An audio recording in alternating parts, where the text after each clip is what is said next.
Hey everyone, welcome back to RealFear Files. Tonight we're diving into 9 of the most chilling true trucker horror stories ever reported, from lonely highways, abandoned rest stops, and back roads that vanish into nowhere. These are tales spun around a campfire. They come straight from the drivers who spend their nights on the asphalt when the world is asleep and the road belongs to something else entirely. Every story we share tonight comes from first-hand accounts, verified wherever possible through police records, local legends, and decades of long-haul chatter on the CB. Some brush against true crime, others hint at things that shouldn't exist, but all of them come from people with zero reason to lie about what they witnessed. If you love slow-burn, authentic horror that sticks with you long after the screen goes dark, hit subscribe to RealFear Files and turn on notifications so you never miss our next journey into the unknown. And after the episode, share your own late-night road encounters in the comments. Your story might be the next one we investigate. Story 1. I don't like thinking about that night. I try to tell myself I did the right thing, that I made a call instead of pretending nothing happened. But when I shut my eyes, I still hear it, that knocking, steady, pounding through metal like a heartbeat. And his eyes, God, those eyes when he finally turned to look at me. Name's Jack, been rolling long haul for over 10 years. I've seen twisted wrecks turn steel into crumpled paper, cars drift across 3 lanes like ghosts, and I've caught more lies at truck stop counters than most folks here in a lifetime. Still, nothing had followed me home until that night. Exit 19, 4th bank off a lonely stretch of interstate. Dispatch had me on one of their special runs, overnight cash, tight as a noose. 4 stops, each timed so precisely that even a 10-minute slip at one meant you were behind the whole route. I hated runs like that. Too many eyes watching, too many people guessing what was in your trailer. But the pay was fat, and the bills weren't going to care that I preferred hauling boring grocery pallets. By the time I rolled into that last bank lot, the clock read 12:17 a.m. The street was dead, just a few flickering sodium lights and the pale blue glow from the ATM reflecting off glass. The bank sat at the edge of some forgotten downtown, closed pawn shops, shuttered stores, neon signs buzzing low. I drove a slow loop, eyes on the shadows, scanning for anyone loitering near the ATM. Only other vehicle, a rig tucked near the back fence, plain white, no logos, cab dirty enough to have its own smell. Curtains in the sleeper half drawn, a thin sliver of dark between. Engine hummed low, vibrating through the asphalt. Odd for someone else to be running a ghost shift for a bank like this, but I told myself to stay in my lane. What's going on? The voice wasn't from the trailer anymore. Behind me, I spun, shoulder slammed metal. A man 15 feet away, half in light, half in shadow, taller than me, broad, greasy denim jacket, black cap low, beard streaked gray, eyes wrong. I've met tweaked, drunk, sleepless men, none like this, flat, patient, hunting. "Evening," I said, trying calm. "Heard something in your trailer, thought your freight shifted." No answer. Silence stretched. Then the knocks again, soft, almost coincidence. Jaw clenched. "Load's fine," he said, low, controlled. "You done here?" I nodded, exposed, cold, all too aware. He stepped closer, eyes locked, blocking the rear, as if my hand on the lock was already too much. "Lots full of echoes," he said. "You shouldn't listen so hard. Might hear something you don't like." I swallowed. Maybe. Behind him, the trailer shuddered once, not tipping, just impact. Something inside had hit, gone still. His eyes flicked. Something cracked. Not guilt, fear, annoyance, like a parent with a fidgeting kid. "That your truck?" he asked. "Yeah? Then get in it. You got places." I nodded, backing slowly, cold metal still biting my palm. I climbed in, locked the door, numb hands gripping the wheel. He lingered, then moved to his cab. Knock came once more, sharp, panicked, as he disappeared. I could have left, pretended none of it happened, but I didn't. I grabbed my phone, hit the emergency line, gave the lot address low. Suspicious rig, unmarked, check it out. No name, just action. Pulled out, heart still pounding, lights fading behind me. I told myself I'd done enough, but miles later, the excuse felt paper thin. Couple days later, I was in another state, parking lot empty, truck humming. Drivers talk, even when they shouldn't. Someone mentioned a refrigerated trailer, abandoned behind a rundown motel. Padlock cut by state cops. People inside, most motionless, one still alive. I asked too much, questions I had no right to know. No logo, plates caked in grime, barely legible. The survivor, they said they'd been pounding, banging, shouting, maybe for days, knocking, crying. One driver whispered over coffee, eyes fixed on the table. Said they knew someone was out there once, boots on concrete, a man's voice, then nothing. I didn't ask where it was found, didn't ask the direction it had been heading, didn't ask what they said about the guy driving it. I just nodded, finished my coffee, climbed back into my rig. Now, when I roll into a lot after midnight and see a lone, unmarked truck with curtains half drawn, an engine humming, I park far away, eyes on my own mirrors, my own doors. I tell myself, if I hear knocking again, I'll do more, I'll act. But I don't know. I used to scoff at the old-timers' tales about ghost riders and cursed stretches of asphalt. Long haul does that to your head if you let it. That's what I told myself. Too many miles, too little sleep, and suddenly every shadow flickering on the shoulder is a specter, every crackle over the CB a voice from somewhere you don't want to be. I don't laugh anymore, not since the second time I saw her. Name's Raven. I'd barely hit 6 months on the road when it started. I'd signed on with a mid-tier company, the kind that loves throwing rookies into the routes no one else will touch. At first, I thought it was praise. Sharp, quick learner, doesn't complain. Later, I realized that's corporate code for easy to gamble with. It started like any other run. Tuesday night, dispatch calls late, a last-minute load, bound for a tiny mountain town 3 states over. Deadline tight, bonus decent. They tell me hazards of the gig. I rolled into the lot near sunset. Trailer, a beat-up 48-footer, already sealed and loaded. Bill of lading stapled to the back, red rush stamp glaring. I muttered under my breath, what's the catch?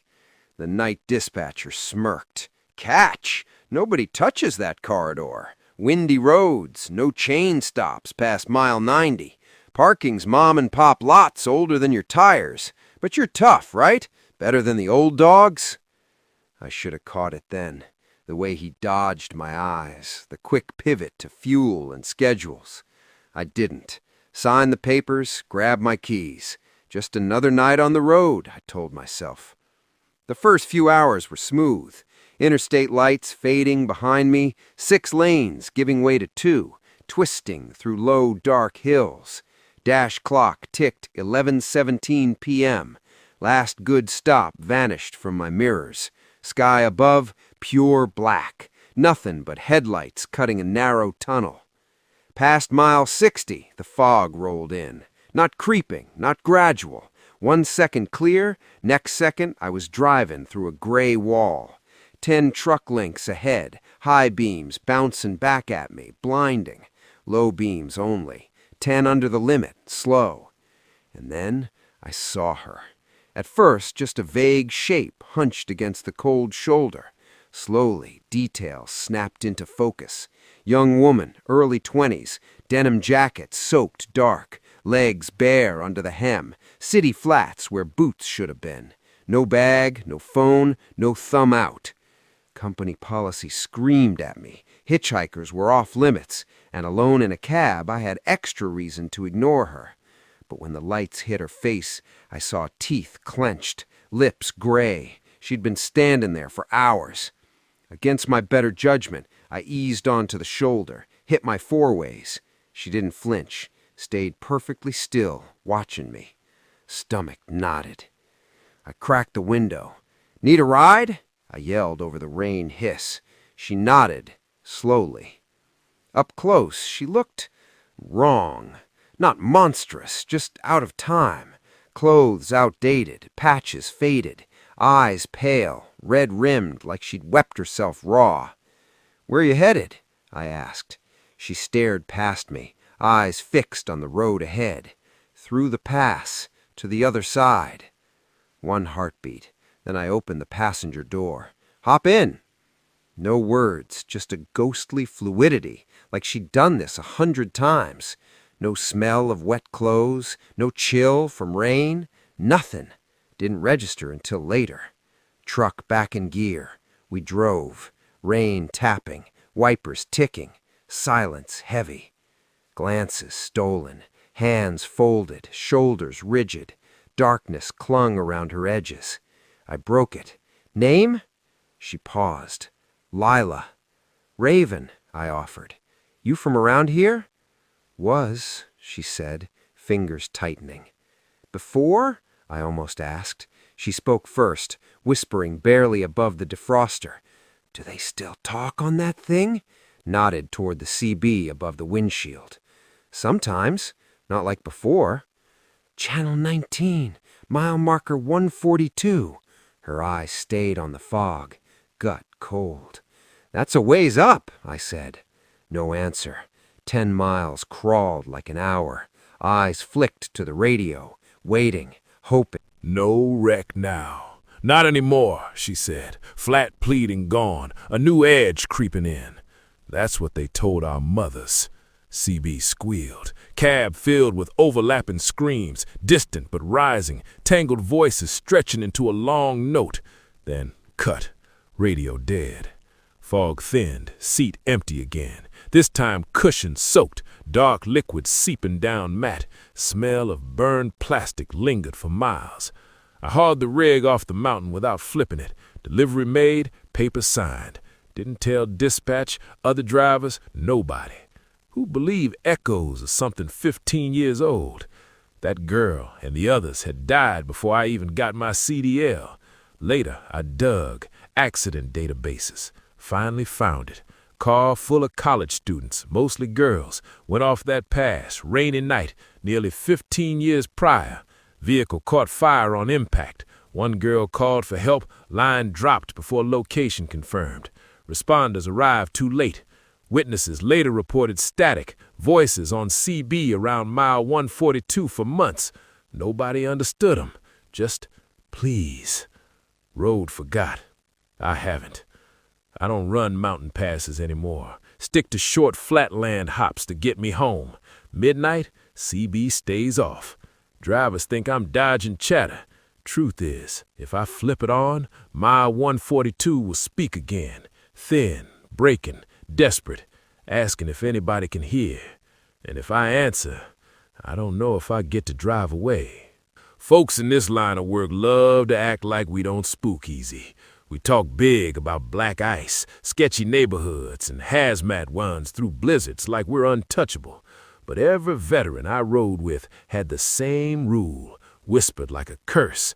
Never move a load if the shipper won't tell you what's inside. I knew that rule. I ignored it anyway. Name's Dominic. Been in the game since before apps and dashboards ran. My foot wanted the brake. Hands wanted the ditch. Kept us steady. "What's in the crate?" I asked. Couldn't help it. "You got family, Dominic? Someone waiting? Told you not to take this run." Images flashed. My wife frowning at bills. My brother warning. My father's voice cautioning about cash-only jobs. Didn't answer. Voice went on. Conversational. Almost sad. To see the sky. Moon shape. They don't let me see. Just darkness, wood, stink of fear. You could change that. Road dipped, then rose toward a steel bridge arching over black water. Beams loomed like a rib cage. "Don't stop on bridges," a yard hand had said. Eyes locked ahead. Halfway across, hair on my body rose. Air thickened like before a storm. "Open doors a crack when you're mid-span. Don't even peek. Keep eyes on the road. I won't touch you. Promise." Metal groaned. Trailer shifted slightly, as if awake. Jaw clenched. Drove on. Bridge center stretched forever. Voice hinted frustration. "You're stubborn. Last guy, he opened the doors before leaving the yard. Know what happens if you break seal early? They blame the driver. Always the driver." Old hand shaking fingers came to mind. Maybe he'd hauled it. Maybe someone else never made it home. Engine hiccuped. Headlights flickered. Wheel heavy. "I don't like bridges," voice said cold. "Too much water. Too much falling. Reminds me why they built the crate." Engine cut. Lights died. Dead silence except steel and rubber screaming over hollow metal. Momentum carried me off bridge. Solid ground. Lights blazed. Engine roared. Wheel jerked. "You keep me in dark," voice hissed. "But I remember your kind. Voices at the river's edge. Ropes." Teeth chattered. "I'm just a driver," I said. "Didn't put you there. Yet here you are." Chains rattled. Rest of run a blur. Voice silent. Crate steady. Road wound until drop point appeared. Gravel lane into trees. Gate open like a mouth. Light over concrete pad. X painted fresh. Tall man stepped from the shadows. Hands folded. No name. No handshake. "Good time? Any trouble?" Engine died on bridge. Voice in Crete. Knew my past. Didn't tell him. "No trouble," I said. Nod. Men from the trees rolled crate off trailer. Saw enough. Old wood. Iron bands. Pitted. Symbols burned in, half hidden by paint. Tall man handed thick envelope. Payment. "Forget this address." I left. Never looked back. A week later, curiosity drew me back. Warehouse gone. Gate sagging. Weeds through concrete. Boards gray. Security light broken. Glass everywhere. Faded for sale sign. Asked around. Nobody admitted knowing. Some shrugged. Old-timer gave unreadable look. Buildings appear when needed. Vanish when done. Now, fat cash envelope for unknown load. I say no. Some things aren't for drivers who sleep at night. Still, sometimes I pass a forgotten yard or shuttered dock. For a heartbeat, I see a large crate in the shadow. Size shifts, markings never identical, but that same feeling. Something alive, still, listening, waiting for another engine, another chance at open sky. Weeks later, the memory of that crate kept gnawing at me. I've slept more nights in truck stop lots than in a real bed. You get used to the sameness. The sour coffee stink, the buzzing neon bathrooms, the vending machines that never quite shut up. That's why the night I rolled into the one that shouldn't exist stuck like a splinter in my brain. Felt like I had stepped into a rest area I knew well, only to realize halfway through the door that every exit had been moved. Name's Marley. I stick to night hauls, mostly by choice. Less traffic, fewer idiots glued to their phones, space to breathe. Downside, caffeine and whatever passes for food in the middle of nowhere. One winter run, 3 states in a row, mostly 2-lane and state highways. This patch was breathing down my neck, no room for proper truck stops. I aimed for a rest area I'd used before, right about 10 hours in. Fog had already set in, the low, sticky kind that eats your high beams alive. By the time I hit the mountains, I was reduced to 2 white lines, a green dash glow, and the smear of my own headlights against the mist. Miles ticked down like a bomb, eyes sharp on the road. Sign almost slipped past me, white reflective letters, half swallowed by fog. Rest area, 1 mile. Relief hit me like a shot of adrenaline. I knew this place, or at least I thought I did. Exit ramp came out of nowhere, a gray maw yawning on my right. Tires hummed over the rumble strip. trees parting to reveal the little concrete kingdom of sodium-lit asphalt. But something was off. Layout same, sure, loop road, car lot left, truck slots right, low cinder block building center. But the building had been repainted, sharp white with blue trim. Pavement smooth, no spiderweb cracks. Lights were new, bright LEDs bathing everything in harsh brilliance. And not a single other vehicle, not one. No cars, no family sleeping, no rigs idling, no patrol SUVs. Just my truck, empty spaces, and that building staring like it had been waiting. I chalked it up to renovations. Rest areas get spruced up. Maybe I just hadn't been down this stretch in a while. Pulled into a spot, set the brake, let the engine tick down. GPS still showed my blue dot hovering over the little rest area icon. But the name? Blank. Just a gray box. A glitch, I told myself. Grabbed my keys, stepped down. Air smelled wrong. Too clean. No diesel, no stale smoke. Just cold, damp air with the faintest pine hint. Inside, everything gleamed. Floors shone like tile had been white with obsession. Vending machines were modern. Glass fronts bright, stocked perfectly. Bulletin board neat. Every brochure straight, no random lost dog flyers, no amateur locksmith cards, nothing. Man behind the information counter. Drove 30 more miles. Old gas station, dingy, exactly the kind of place I'd normally skip unless desperate. Pulled in for normacy. Different hum of lights. Clerk scrolling phone behind glass. Hey, any renovations up the highway? About 30 miles south. Frown. No rest area there, closest to 60 miles north, always has been. Wanted to argue, log proof, timestamps, gap where I'd been off-road. Instead, nodded, returned to truck. Later, satellite search. Nothing. No loop, no building, no extra lights, only trees and gravel pullouts. Fatigue? Dream? Maybe. Now I plan breaks carefully. Crowded, ugly truck stops, greasy floors, flickering signs, other rigs, bad coffee, noise. Somewhere out there a rest area waits. Clean, newer, too perfect. Brochures show a world almost yours, comfortable, inviting.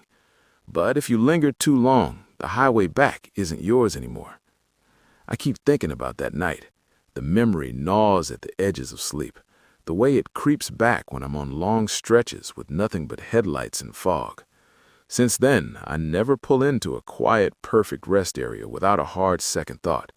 Too clean, too empty, like a trap set for tired drivers. Every once in a while, though, I roll past some forgotten lot, a shuttered warehouse or a cracked dock. Something about the shape of it triggers the warehouse looked like the end of a cracked two-lane swallowed by trees. Chain-link gate sagged. Security light buzzed sickly yellow. Old yard hand, face like dried leather, cigarette glued to his lip, waved me to the dock. Door 3. Do not get out.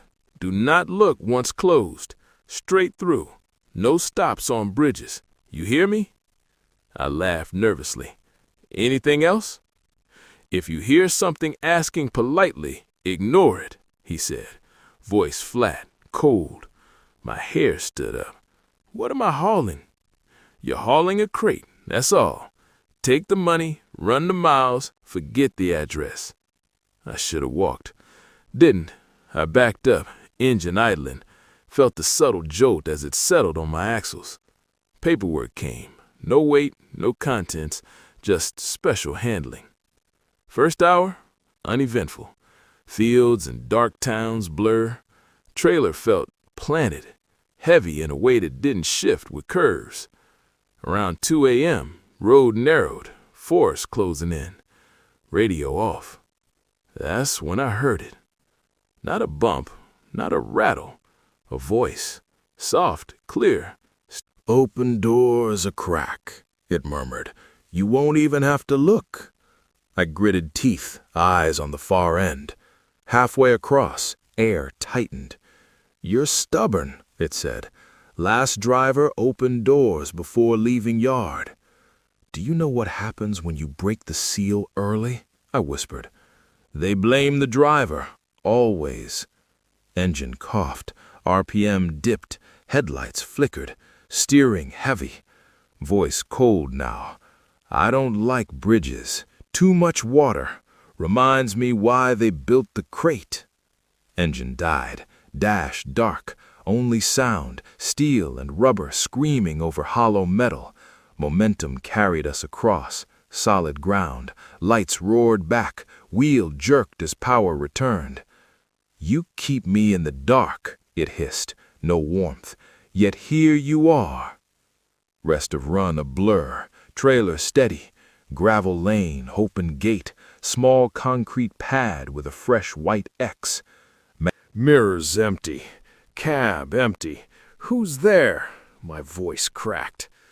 "Apologies. Didn't mean to startle. Been a long time since someone to talk to. Not CB. Not Echo. Real physical presence I couldn't locate.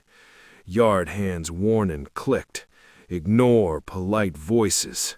I swallowed dry. "You're not supposed to talk," I said. "Fair," it said. "Once they called me other things. Names from folk tales, roadside crosses. Now I'm freight, same as anything else." Instinct screamed, "Brake, spin wheel, ditch us both." I kept calm. "What's in the crate?" I asked anyway. "Family waitin', Estelle?" it countered. "Someone told you not to take this job." Images flashed.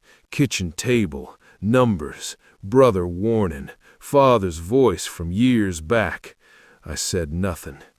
"It's darkness now," it went on. "No sky, no moon, just wood and fear.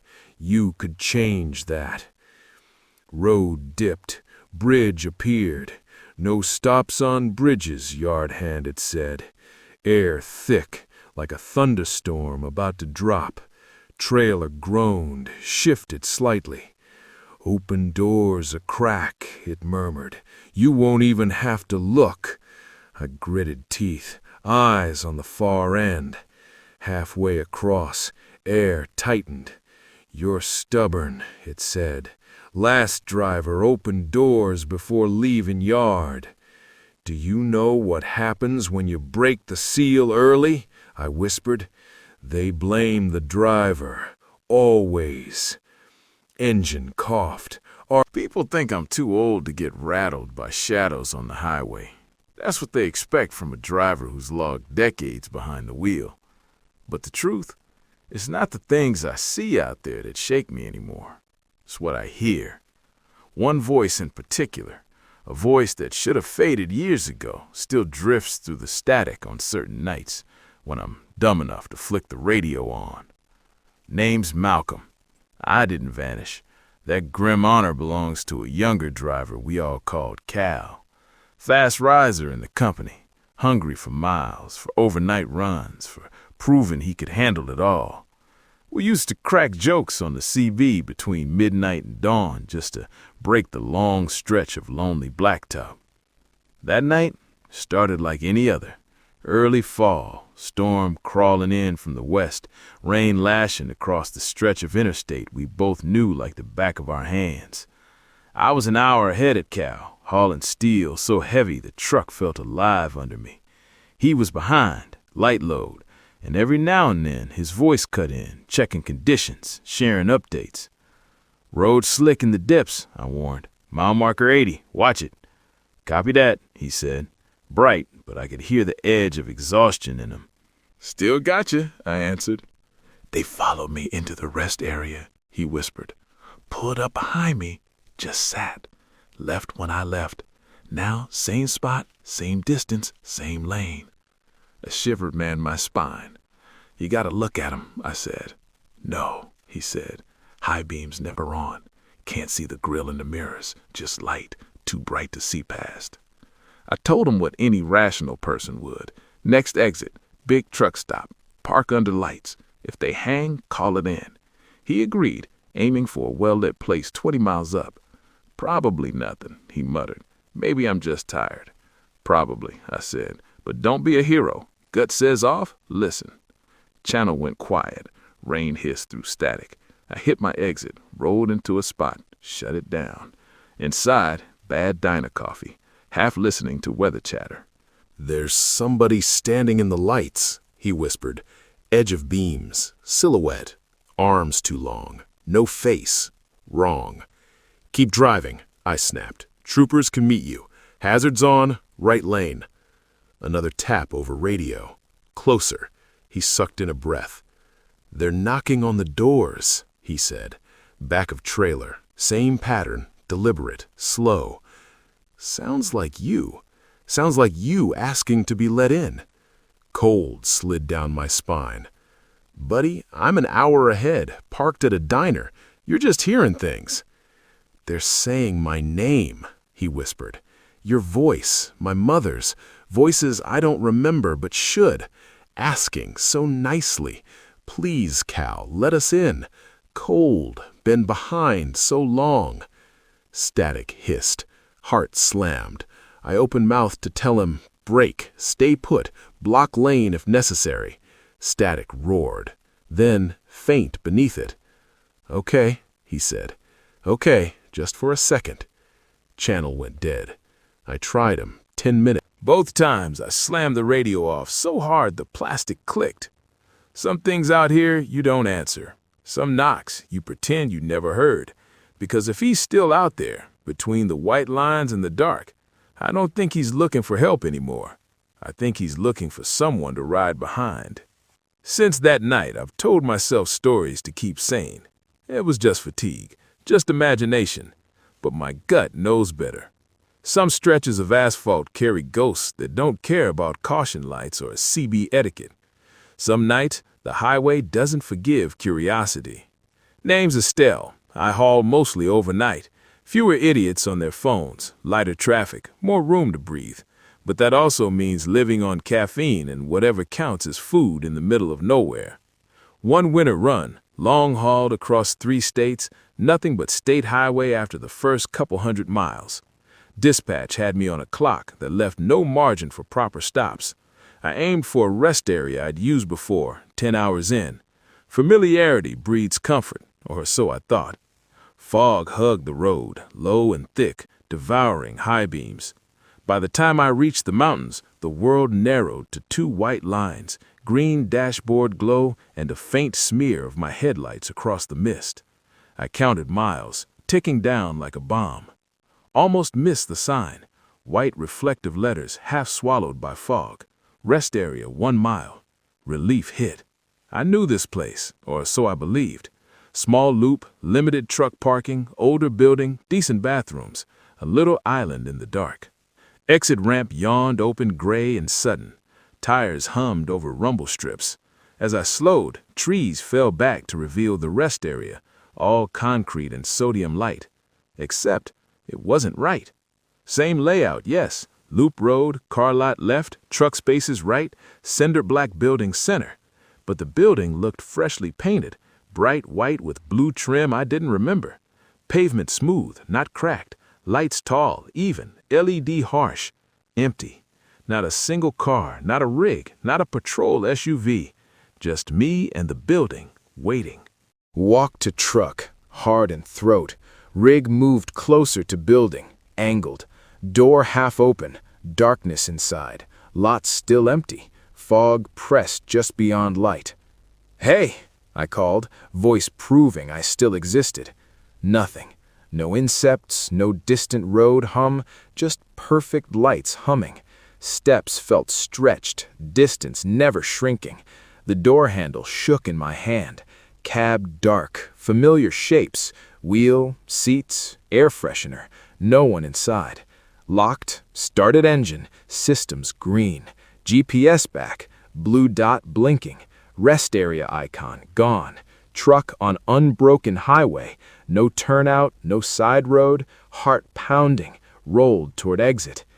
Headlights swept the building, lobby shadow behind glass. The attendance sign flickered, then dark. Fog closed in. Mirrors, nothing. Just trees, dark. 30 miles later, gas station, old, dingy, the kind I usually avoid. Most of the time, trucking talk is just noise to kill the hours. That's what I told myself about the Calderwick Bridge stories, until I decided to test them and prove everyone wrong. Name's Phoebe. I run mostly regional, in and out of the same 3 states, hauling everything from lumber to groceries. Proud? Sure. Stubborn?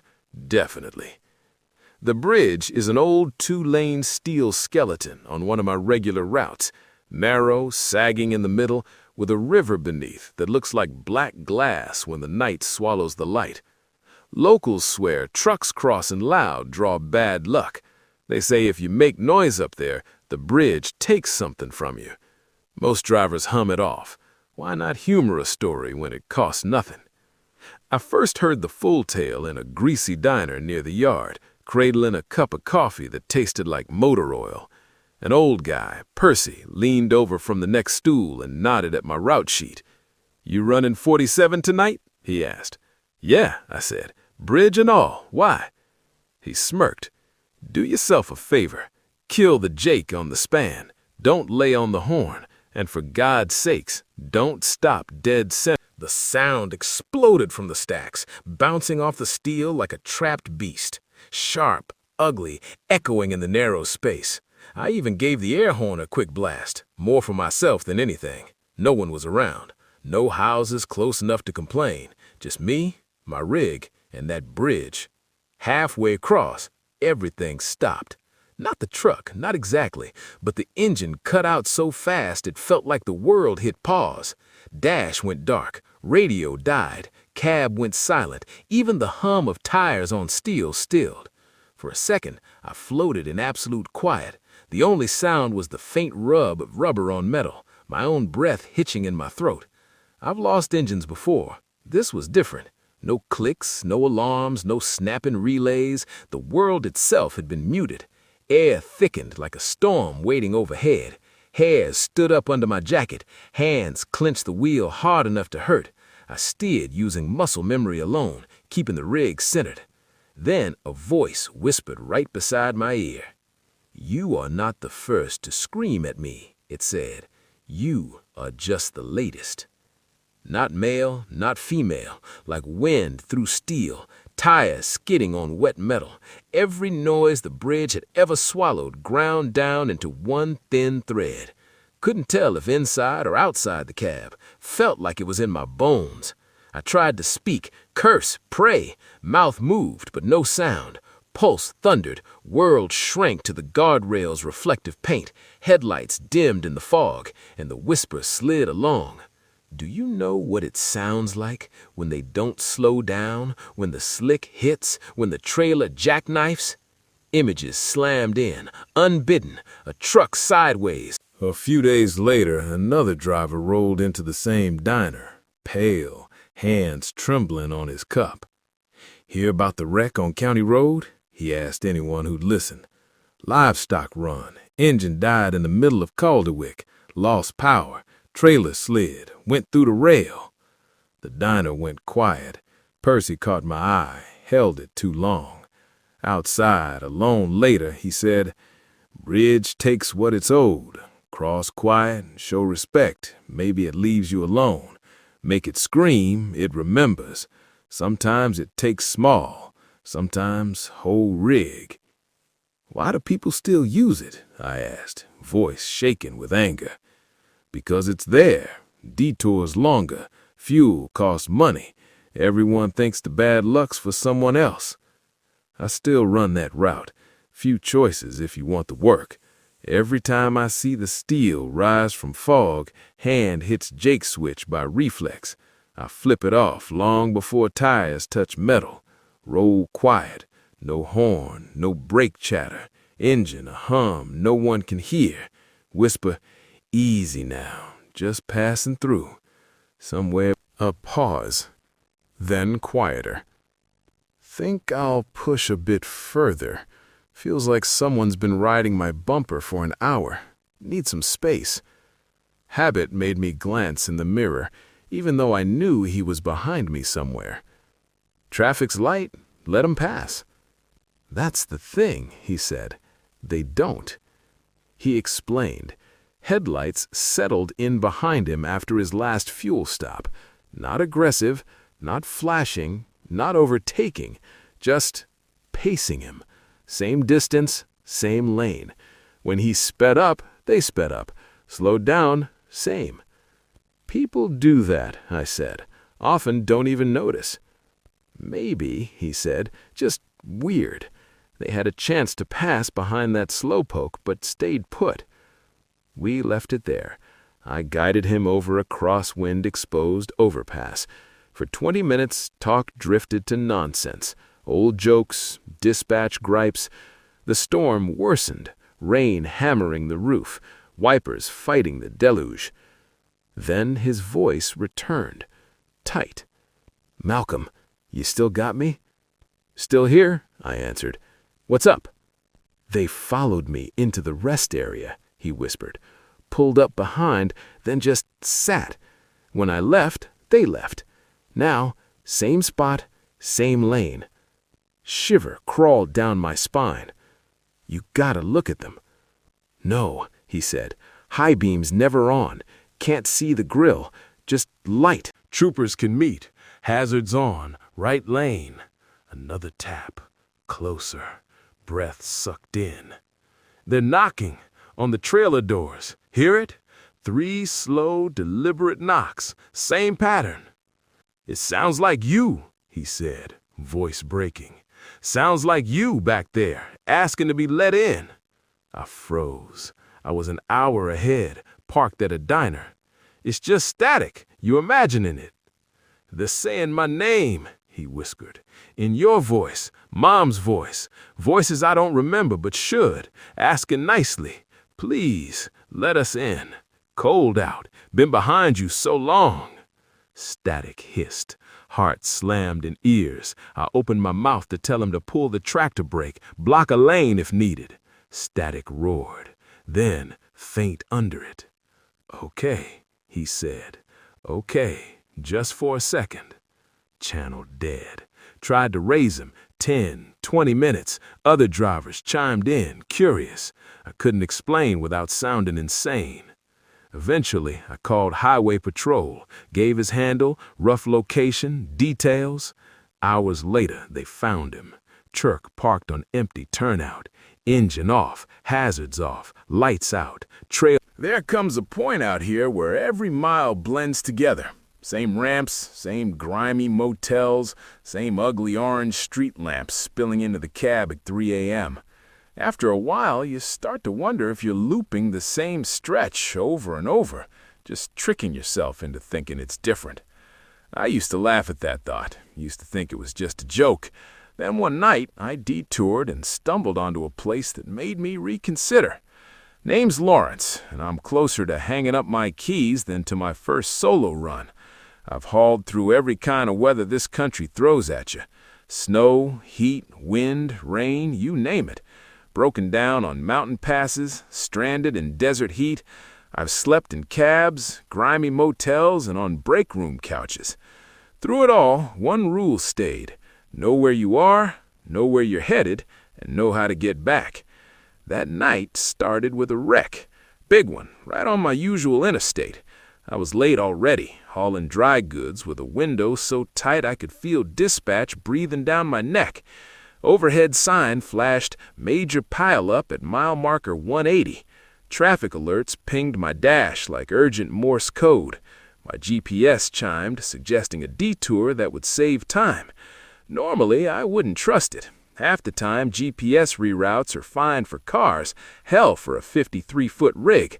But there was a tone in the dispatch. I followed the gravel drive-in, sharp right between leaning pines. Tires crunched. Trees receded to reveal a truck stop dropped straight out of another decade. Long, low building, peaked roof, neon sign buzzing Calderix in red and blue. Diner windows glowed warm. Pumps had analog dials, faded stickers. A handful of trucks and cars scattered around. Older models, kept in good shape, like they rolled off a lot 20 years ago and never left. Relief washed over me. Light traffic, hot food, fuel. I eased into a diesel pump, killed the engine, climbed down. Air smelled of fried food, cold night, a faint diesel tang. Comfortable smells, familiar. Inside, the diner was alive for this hour. A few booths with families and clothes that seemed stuck in time. Plaid jackets, high. My father had been dead 10 years, and yeah, we'd run together in the early days, eating in little roadside places that no longer existed, but I was sure this wasn't one of them. Long time ago, I said slowly. Must be someone else. She just poured the coffee. Truckers always say that, she said lightly, like the road doesn't remember you. Food came fast, meatloaf, mashed potatoes, Sunday kitchen style, not microwave. Conversation hummed around me, but off. Not wrong exactly, just a fraction out of sync, like dubbed film slightly late. I caught snippets in passing. They paved over the old road after the washout, still looping back and forth. He'll be back through. They all come back through.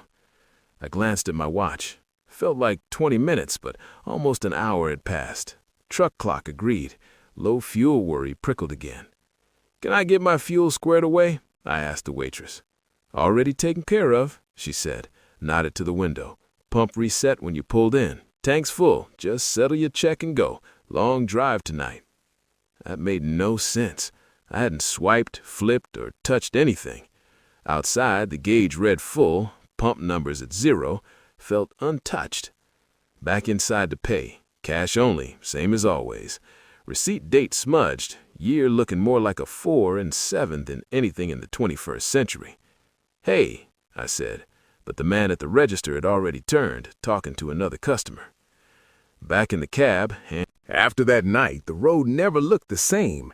I kept thinking about what had happened, about how the highway could twist time without warning, how a place could feel alive, waiting.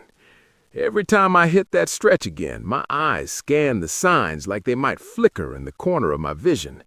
You start noticing the little things, the way the fog hugs the asphalt, how the trees lean just a little too close, how the hum of tires over steel carries under your skin.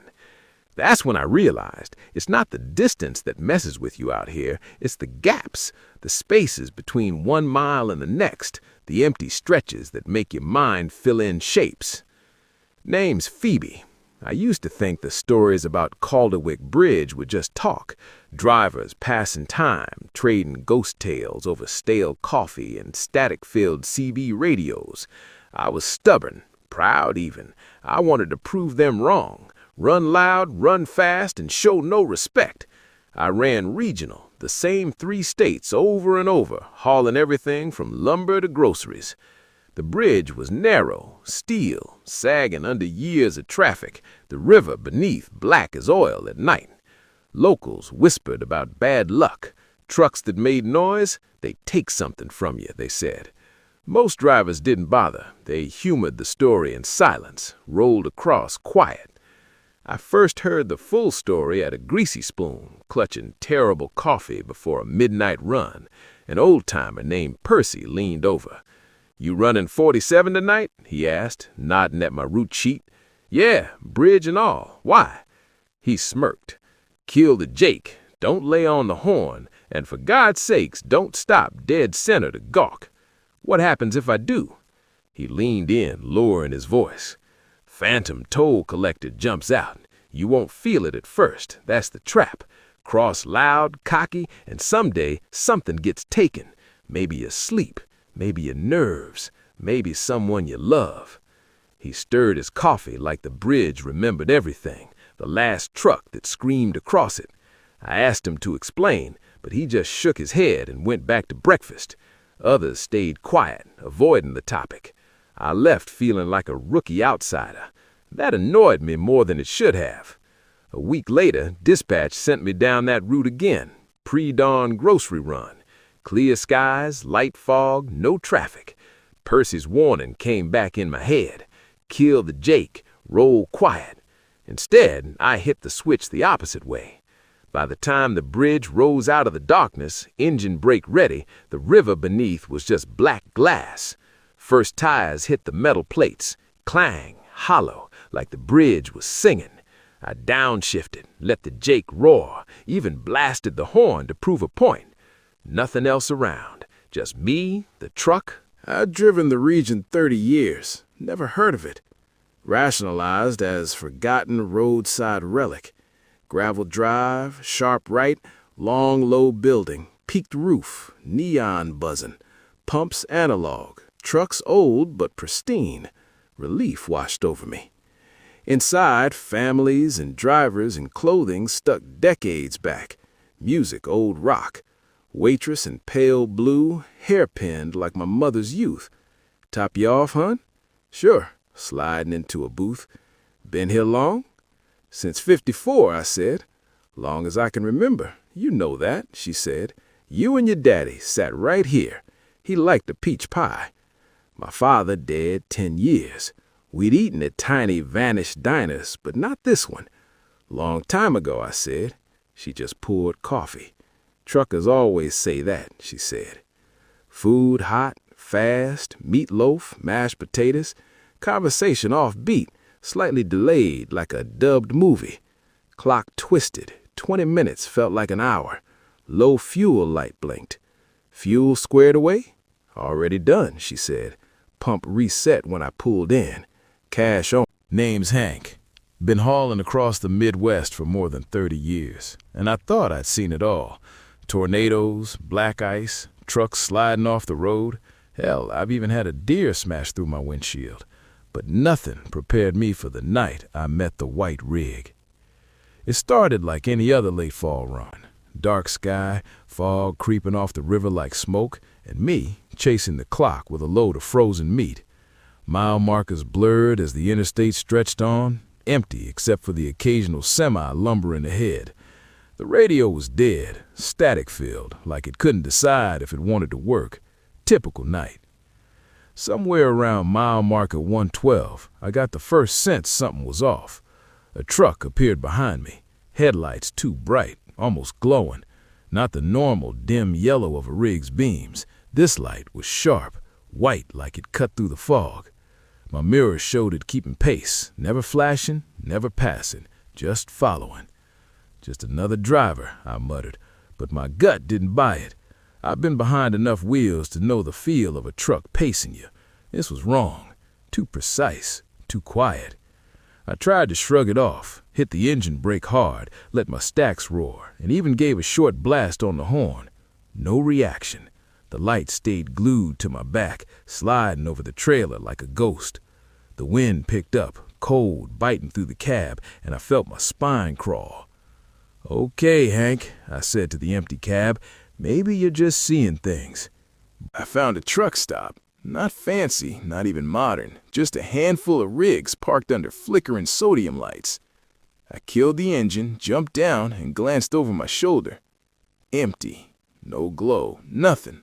Relief, brief and fleeting, ran cold over me. Inside, the diner smelled of fried eggs and coffee, comforting in a way that made my chest ache. A waitress approached, hair pinned tight, smile wide. "Evening, hon. You running long?" "Yeah," I said, voice tight. "Long night." She nodded, like she knew the road had been watching me. "You're not the first to roll through here after dark," she said lightly. "Some nights, folks see things on the interstate they shouldn't." I laughed, but it came out jagged. "Yeah, sure." Meal came quick. Meatloaf, mashed potatoes, hot bread, comfort food for a man who'd been staring down a glow in the fog. I ate mechanically, every bite tasting faintly like ash. Other truckers in the diner murmured too. Something in their eyes, like they'd seen it too. Something unspoken, heavy in the air. I tried to shake it off. Old drivers telling stories, haunting themselves half the time. After about 20 minutes, I went back outside. My rig waited, engine cool. I climbed in, tapped the starter. Lights came on, GPS booted. Everything normal, but my hands still trembled, gripping the wheel. I pulled back onto the interstate, wary, eyes flicking to every shadow, every dark line of asphalt. I kept thinking I saw that glow just at the edge of fog. I couldn't shake it. The white rig stayed glued to my tail like a shadow with teeth. I drove faster, weaving through the fog, but every move I made, it mirrored perfectly. Mirrors showed nothing normal, nothing real, just a glowing silhouette, impossible and alive. Tap, tap, tap. The rhythm never stopped. Slow, deliberate, knuckles on steel. Not just my trailer this time, but the rig itself, vibrating through the cab like a heartbeat I didn't want to feel. I pulled off the interstate at the next exit, desperate for anything. Lights, people, a gas station open. My cab rattled as I swerved into a tiny gravel lot, heart hammering. Empty, not a single soul in sight. The fog hugged the trees like a living thing, thick enough that I could barely see the streetlights behind me. And still, somewhere behind that wall of white haze, I knew it waited.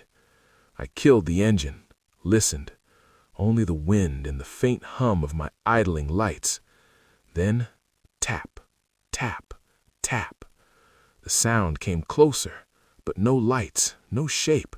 I couldn't see it, couldn't run. My body felt like it had been left behind in the cab while my mind was pinned to the asphalt. I tried to call. My phone rang once, twice, then static. The GPS blinked, showing a blank gray road with no names, no exits, nothing but my blinking blue dot. I pressed the horn. Nothing. Air brakes? Silent. The world had gone mute. Something slid against the back of my trailer, not physically, like hands, but like a cold breath that could crawl through steel. My teeth chattered. My pulse was in my ears. Tap, tap, tap. Followed by a voice, low, scraping, not quite human. You belong here. You can't leave. I slammed the Jake, trying to force it to roar. Nothing. Power cut. My rig was a silent beast on gravel, and I realized, Because if you stop, if you hesitate, if you think you can outsmart it, you won't. The white rig doesn't forget. It doesn't forgive. It doesn't move unless it wants to, and it always waits. I've been behind the wheel for decades. I've faced snow, ice, tornadoes, and every nightmare this road could throw. But nothing will ever make me feel the raw, hollow terror of knowing something can follow you perfectly, silently, and claim you. they tell you the road remembers. Every tire mark, every horn, every drop of diesel that ever hit the asphalt. I didn't believe it until I ran into the stretch they call mile marker 92. Name's Carson. Been hauling regional freight for 2 decades, and I've seen snowstorms that could bury a rig and crosswinds that could rip a trailer off its axles. But nothing prepared me for that night. It was early fall, the sky bruised with low clouds, rain smeared across the highway in wide, wet streaks.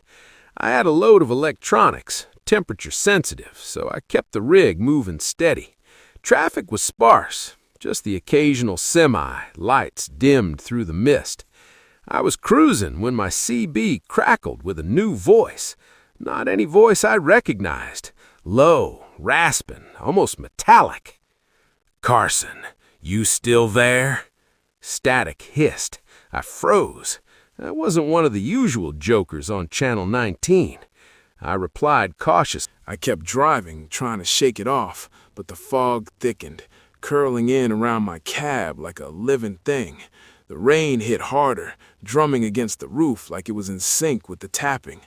My headlights barely cut through the gray-white haze. Then I saw it. Taillights, faint, dim, exactly the same make as mine, at the same speed, matching every move I made.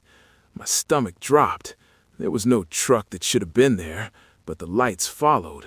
When I slowed, they slowed. When I swerved, they mirrored me. Tap, tap, tap on the trailer. I slammed the brakes lightly, enough to test it. The light stayed, hovering perfectly behind me. My CB hissed again. "Carson, don't let go of the wheel. You won't make it if you do." I shook my head. Who the hell is this? No answer, only the wet metallic rhythm that grew louder with every mile. Sweat ran down my neck. My rig felt alive under me, and I swear the trailer flexed in ways metal shouldn't. The overpass at mile 92 came into view, old, rusted, and slick. Every legend I'd laughed at hit me in full force. I gripped the wheel tight. The tapping intensified. Then, whispering over the static, came voices, dozens, layered, overlapping, all calling my name, not yelling, just murmuring in tones I didn't recognize, but some. I didn't stop. Not for another 20 miles. Not even at the next rest area. My hands ached from gripping the wheel. My eyes burned from staring into the mist. My CB was silent. And when dispatch called me to check in, I didn't mention a word. How do you tell someone that something alive, something not alive, had matched your rig, your speed, your pulse, and wanted to claim you on a highway? The next day, another driver reported a wreck at mile marker 92. Rig found on the shoulder, engine running, lights on, but the cab empty. Nothing inside disturbed. Just a logbook open, pen still resting on the page. No driver, no clues. I stick to daylight runs now.